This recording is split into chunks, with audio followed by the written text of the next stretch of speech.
I'm Corbett Wall with DV Auction, here with your feeder flash for Wednesday, November the 1st, where this market is still building and showing no signs of weakening so far. Your board was up again. Pretty much all your feeder markets were up again. I think we're probably going to gain some more ground in your fat cattle market, but everything just still looking up. You look at the board on Tuesday, December live cattle up $2.22 to end the day at $125.62. Your October spot live cattle contract went off the board on Tuesday at $120.50. So that would be a buck better than the highest price we saw in last week's direct fat cattle trade.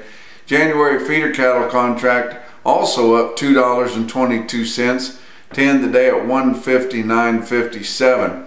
Of course, we haven't had any fat cattle trade at all and no run over trade. I thought we might have a little bit of that on Monday, but didn't have it. The Fed Cattle Exchange has got a little better run this week. Wednesday morning online they'll sell a little over 1,500 head, and we might see something there that gives us an idea of where the trade's going to be. Another big positive thing is box beef cutout values. Your choice on Tuesday was up $3.12, which is sharply higher, to end the day on Tuesday at $206.44. One thing that's interesting that a friend of mine on the Eastern Corn Belt was telling me about is, you know, they keep talking about this Eastern plant that's shut down, but that JBS plant in Souderton, Pennsylvania, the old Moyer pack, which is just outside Philadelphia there, has been shut down for several days. They keep talking about cleanup and fixing up. It was an unscheduled shutdown.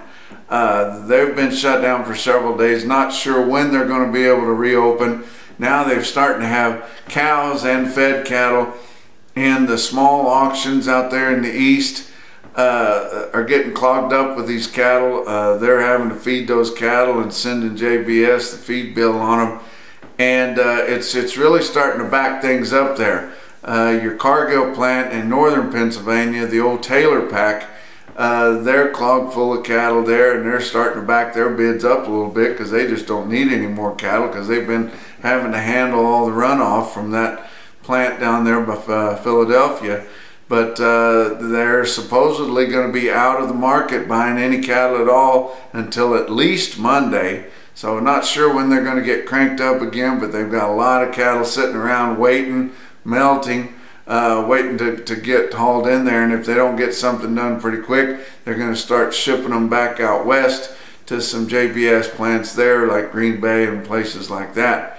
But that's something that I don't think it's a big enough deal to really hurt our overall nationwide market.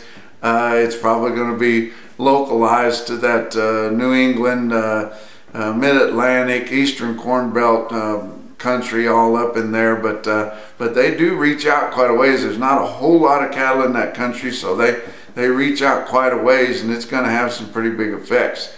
But look at your feeder markets on Tuesday late. Your real-time index on Beef Market Central based on the 800-pound steer ended the day late on Tuesday at $154.78. That was up another 20 cents compared to the end of Monday there.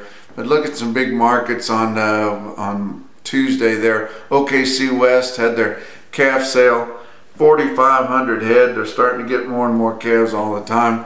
And all the calves, steers and heifers, both $4 to $7 higher. It's amazing how these light calves can be that much higher, really based on the board, which is a long ways from where they're at, and the fat cattle trade for last week, which has very little to do with what they are, but just everything in the cattle market is positive and really surging right now. Ozarks Regional Stockyards in West Plains, Missouri, 4,000 head there. Good run of yearling feeder cattle. They sold $5 to $7 higher. Calves are steady to $5 higher. Phillips, South Dakota, I tell you what, it's seasonal, but this time of year they just have huge sales in Phillips, South Dakota. Well over 11,000 head. Again there on Tuesday, been having 10, 11, 12,000 every week all fall long. You look at that automated report on Cattle Market Central there, you can see that those popular weights of steer calves were $3 to $10 higher, You look at the averages on those 5-weight steer calves, well over 3,000 head of just 500 to 600 pound steer calves, averaging 552 with a weighted average price of $188.26, which was between $9 and $10 higher than just last week. And so guess what? The market on 5-weight steer calves in that area is $9 to $10 higher. I don't see where you could get any better test than that. But you go one step higher there, nearly 2,100 head of steer calves weighing 600 to 700 pounds, averaging 636, averaged 175.61. Later this weekend, we're going to be traveling down to the Angus Convention in Fort Worth, Texas. If any of you are going to be down there, look us up at either the DV Auction booth or the Merck Animal Health booth. We'll be talking about our National Beef Wire and our broadcasted production sales and different things like that. But check us out at the trade show at the Angus Convention there in Fort Worth. Be there until it closes up at the end of the day, and after that I'll probably be setting up my own booth there at the White Elephant Saloon down at the stockyards.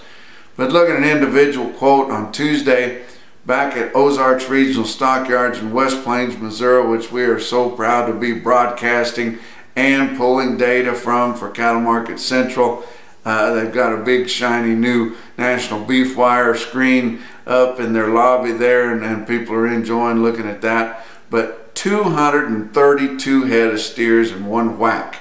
You can throw a rock to Arkansas from there, guys, and they sell 232 head of yearling steers in one whack. That's 5 loads of them, 230 on Tuesday afternoon. Mixed quality kind of cattle, mixed colored cattle, just commodity cattle. Now, I'm not talking about bells and whistles and pedigrees and all that stuff. I'm talking about just feeding cattle, probably more than likely going to go out to Kansas somewhere on feed. No farmer feeder interest down there, but 232 head weight, 875 at 160.250. And that's the market there. That's your feeder flash for Wednesday.